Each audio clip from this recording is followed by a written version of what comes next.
Today in social studies, you'll go into your black duotang, My World Geography, and open up the booklet to read Alex Observes. Alex is walking home from school with Liza, his older sister. They look for cars as they cross the busy street and keep walking until they pass the park. Alex remembers that he has a play date after school. The instructions say to circle all the landmarks. So in that paragraph, you could circle school and park. Alex passes the house with the large tree in the front yard. They turn the corner onto Niven Street and keep walking until they get to Newton Crescent. After turning right, Alex spots the house with the red door. They are almost home. Alex is looking forward to taking off his heavy winter jacket and having a snack. House with the large tree, Niven Street, Newton Crescent, house with the red door. All are landmarks in the story. Abdi and Ben arrive soon after Alex finishes eating. It's cold outside, so they decide to play with Alex's toys. Ben asks where Alex got his red fire truck. He tells Ben that it came from the mall past the bridge. Alex has fun playing with his friends. The landmark in the last paragraph was at the mall past the bridge. So sometimes landmarks are buildings and sometimes they are statues or signs or something else like a bridge, for example. So then you will go on to what are some familiar landmarks and places in your community. So from our walk, some of the buildings in Ardmore were the Ardmore School or the Ardmore Fire Hall. You could draw other buildings that we saw, like the Seniors Center or M&M Mini Mart or the old hotel.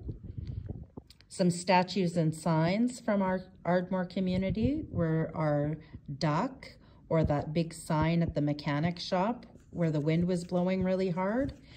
Or you could draw some other landmarks that we saw, such as certain things in yards that we saw, like the windmill or flags, or even the tractor made out of cans or the cactus.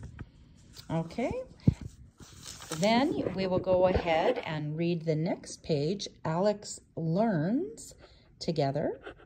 Alex is learning about the history of Red Deer. The city was originally a First Nations settlement. Long ago, Red Deer was chosen as a location for an important railway station. The city grew larger over time. Alex enjoys learning about Red Deer's historic landmarks. His class is going on a field trip to City Hall. They will learn all about Red Deer's past and view the ghosts of Red Deer's statues. Alex asks his mom about other landmarks in Red Deer. She replies that the Red Deer River helps people navigate in the city. She also tells him that there are important streets that many people use. Alex lives in Glendale, a community with a grocery store, a mall, and a post office. Landmarks are everywhere. So that talked a lot about Red Deer's landmarks. So on the next worksheet page where it says, why are landmarks and places significant features of communities? The first one I did was I drew that railway station they talked about in Red Deer.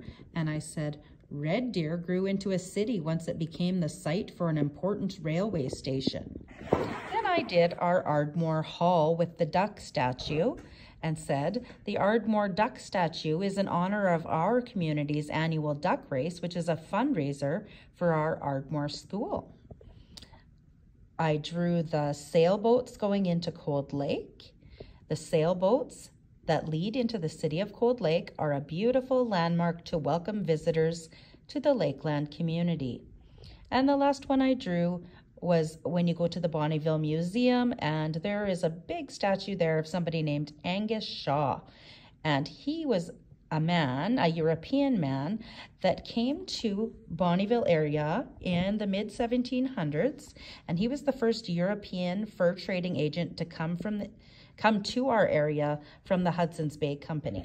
So you can fill in your page with whichever landmarks you like and discuss with your mom and dad or a sibling about why they're significant.